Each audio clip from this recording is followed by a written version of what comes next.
Just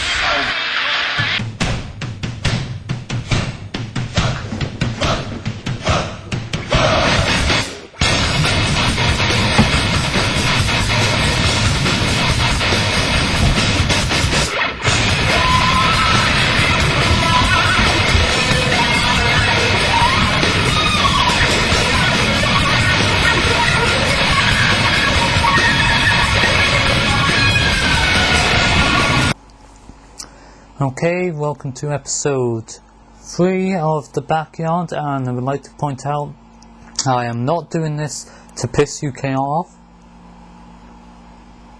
but I've decided to do this anyway since uni hasn't even started yet.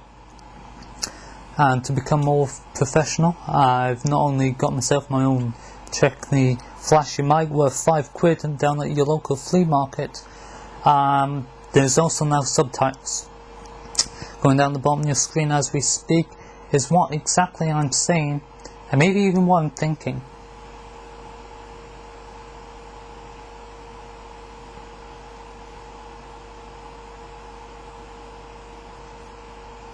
Anyway, on with the show.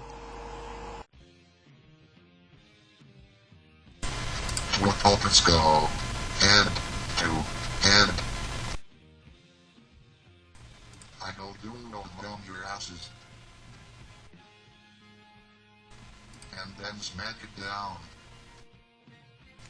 We take to the streets in Saints Row. And take a look at X06. Now, over the course of the month, there has been a lot of replies, mainly negative obviously, but one of them came from Dominic Diamond, allegedly, and it says this is utter shit, good effort, but it's in the complete wrong direction of the video game show world or something like that. I don't really care. Really, if one person likes it, fine. If thousands of people hate it, my job is done. On to the next review. I don't understand.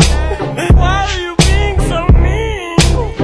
You're a mean man. You're just jealous of me cause you just can't do what I do. So instead of just admitting it, you walk around and say all kinds of really mean things about me cause you're a meanie. You're lucky. Okay, back to the show, and it's time to review Saints Row. Basically, I could go through this review in about 10 minutes. I'm going to take a minute and a half because really, GTA ripoff. Good GTA ripoff though. Pretty simple really. Customize your character and then go to missions indicated on the map. Whether it is achieving gang warfare, sniping heads or security and all that, using bazooka to kill the police, I don't care. The whole point of this is to get the percentage and complete the game. Once you've done that, well, it's pretty straightforward really. Do the side missions, or find the CDs located around the city or town places. But it's the mini games that are best. Escort is really funny just for the sounds that they add into it. It's brilliant. That's not the only thing though. There is things like Snatch where you catch a host train. But online is where it's at really. Unlike GTA, this has got fully functioning live aspects. Even though some of it is laggy as hell, they still need to get the patch. There's of course Protect the Pimp here where I kill the pimp, but Blinged Out Ride aka Pimp My Ride is probably the best mode there is. Alright, in summary, online good, apart from the lag, which they really need to get a patch on. Oh, it's been a month, nothing's happened. Bastards. Single player, basically it's GTA.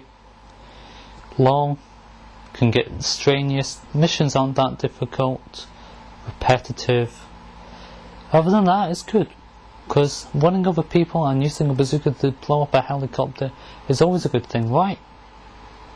Good, 9 out of 10. Okay, this episode's top 5 is a variety of things. It can be an exploit, it can be something bizarre, or even unlocking something. No, it is not Dave Perry trying to get out of his Google hat. No, it is the top 5 glitches.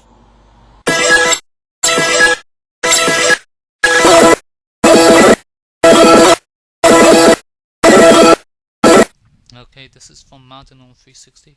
It's basically a backwards pass that goes miles. 100,000 views on YouTube. What is it? Utter shit.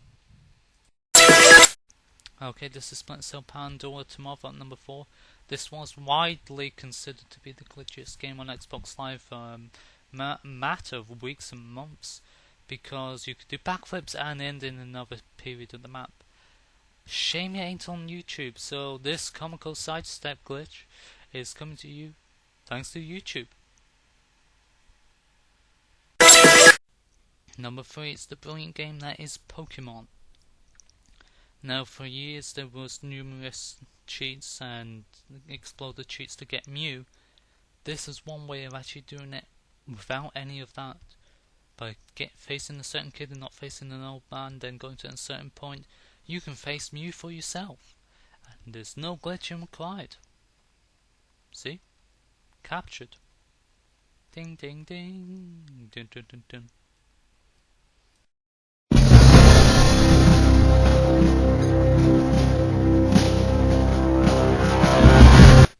It's time to look back on X06 and the Tokyo Game Show. Well, to start off, let's go with Banjo-Kazooie 3. Very good titles on the N64. Going behind this teaser, anything to go by, should be very funny.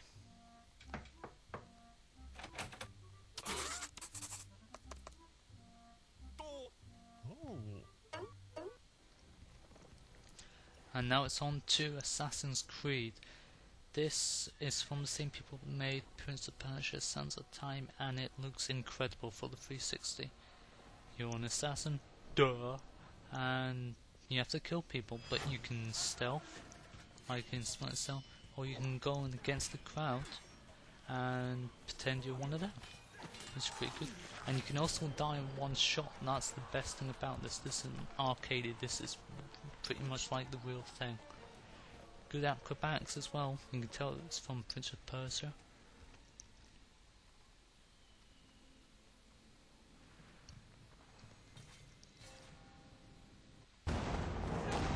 Now it's on to the first version. Has to be Call of Duty 3. While Call of Duty 2 was pretty laggy to begin with, it was still a brilliant single player game, though it's more familiarised as a PC game. I think it's more suited for a PC game, but I think this version will work very well anyway. Now onto the eagerly awaited Blue Dragon. This RPG has been talked about for years and nothing's really been seen of it until now. Apart from the fact that Yoda looks like he's in it, it looks very very good, and it's going to probably be one of the best games for the 360 in the Japanese market, I would imagine.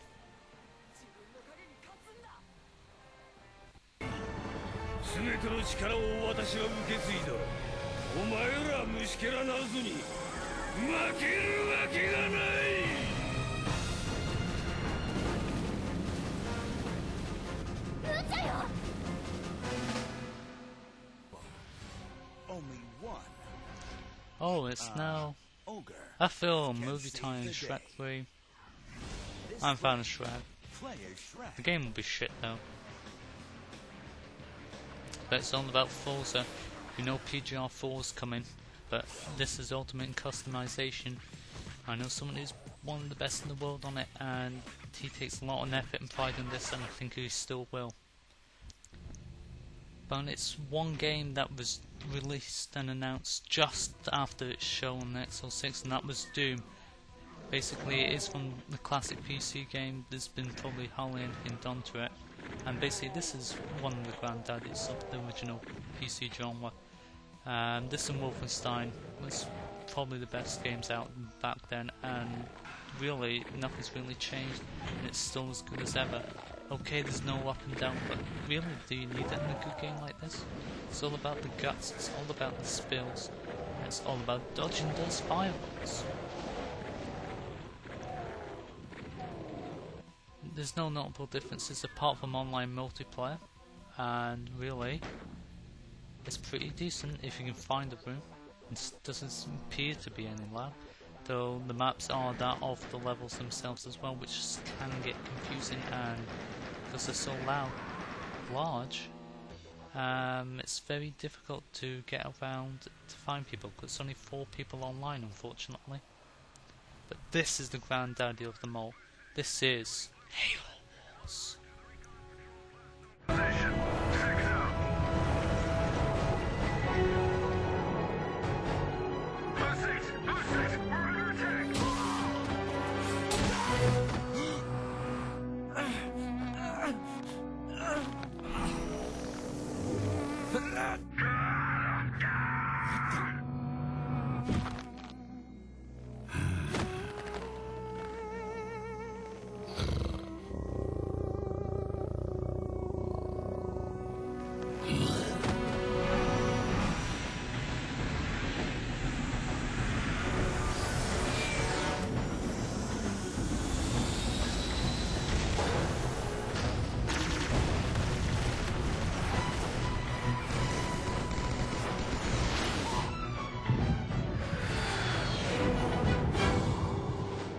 This is Spartan Group Omega. If they want war, we'll give them war. Okay, I know Dominic Diamond did say something, allegedly, but to piss on him, basically, I've got 2 of his old friends with me. No, not Queeny and Cugly, I can't afford them, fortunately. Though I have got their second-hand replacements.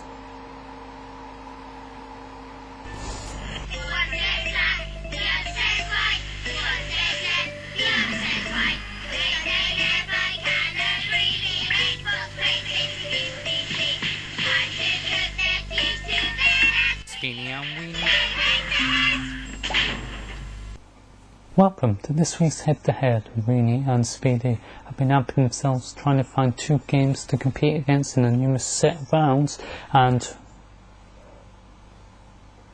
1 second. What are you dressed up as, Weenie? It's not Halloween yet, you muffin. Oh, where's Speedy?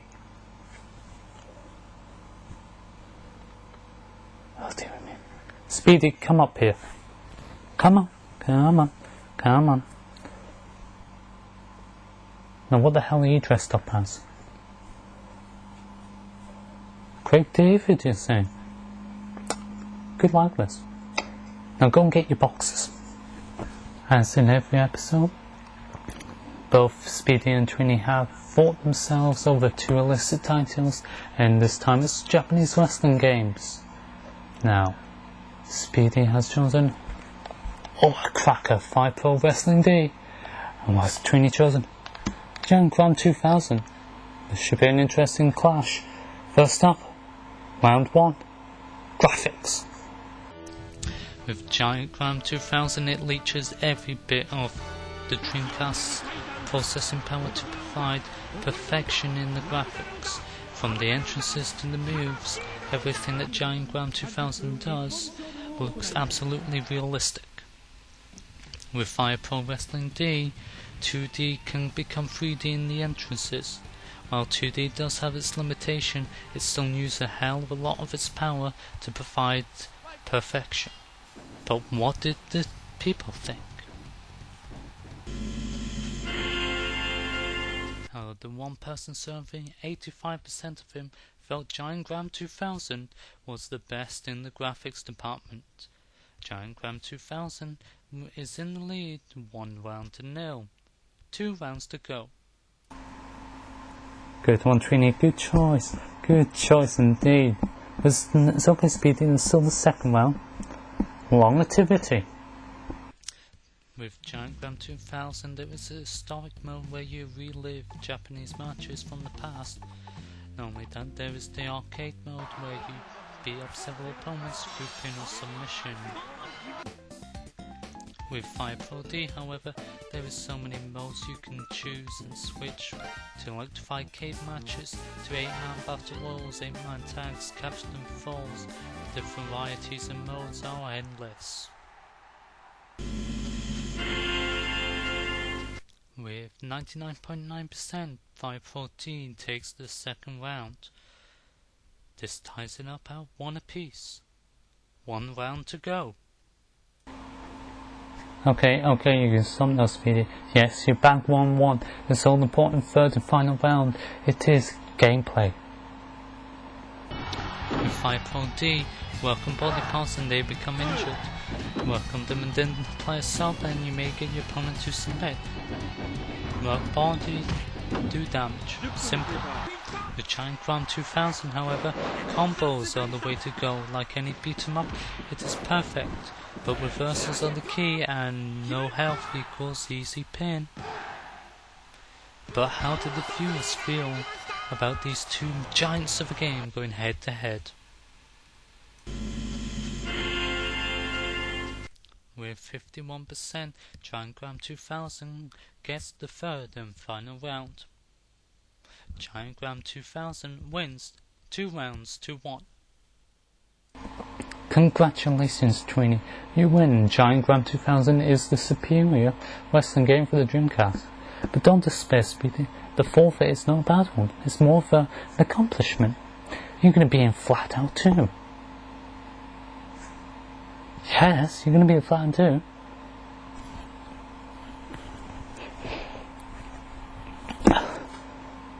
Go on, get over there. What he doesn't know is he's going to be in the ring of fire.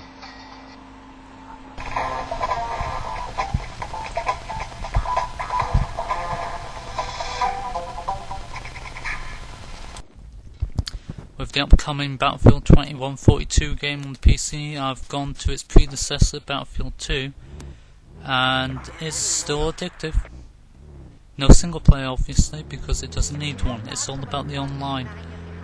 Not really any lag in the games I've played. It's all about the shooting. It's all about hogging vehicles, which a hell of a lot of high ranks do nowadays, which makes the game less fun. Other than that, it is really enjoyable. Zooming in is fun. You can see through the spectacles. Yay! Catching flags can be a slow and painful one, but using a tank is always painful. Commanding mode also is probably the best mode if you cared not to get yourself killed. Yeah, my fault. Still, I guess a good 9 out of 10. And now it's back to the top 5 gaming glitches.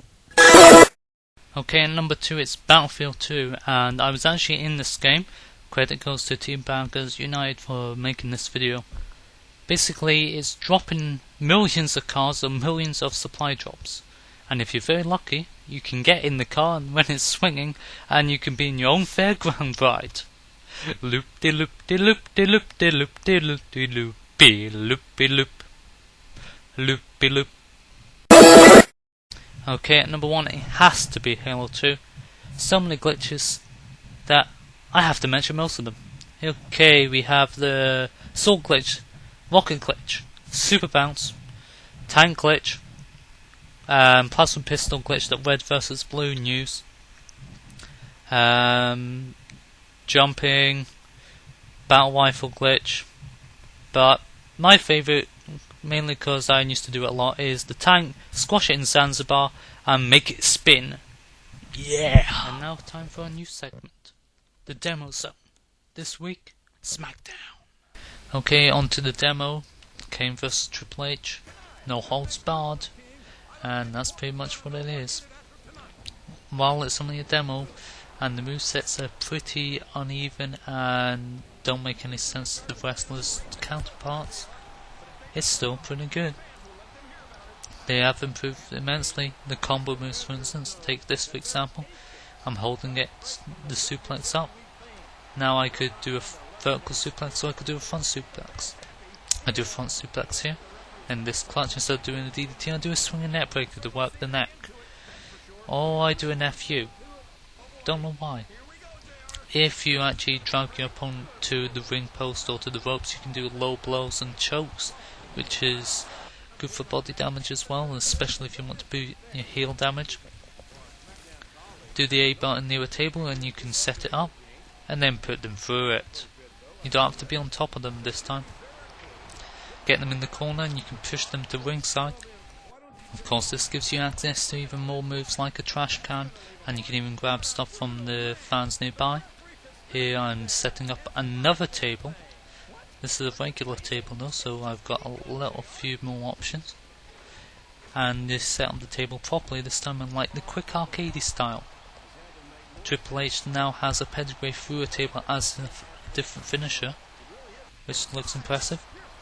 Whereas Kane has a variety of chokeslams, which aren't even fins. Do it through the turnbuckle, top rope, hell, even do a razor's edge through a table, we don't care. But the most insane thing is, both of these superstars have Shane O'Mac's diving elbow drop. The insanity.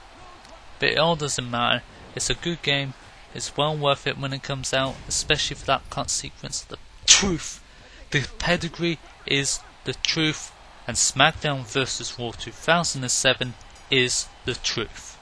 Your shoulders touch the mat for 3 seconds. Here's your winner. And you know better than anyone now. Triple H. And that wraps up episode 3. I hope you hated this, mainly because the more bad press I get for this, I'll become the world's worst gaming show. And with that, I will become dominant throughout the world and become a dictator in everywhere except Iraq. Come back for episode 4.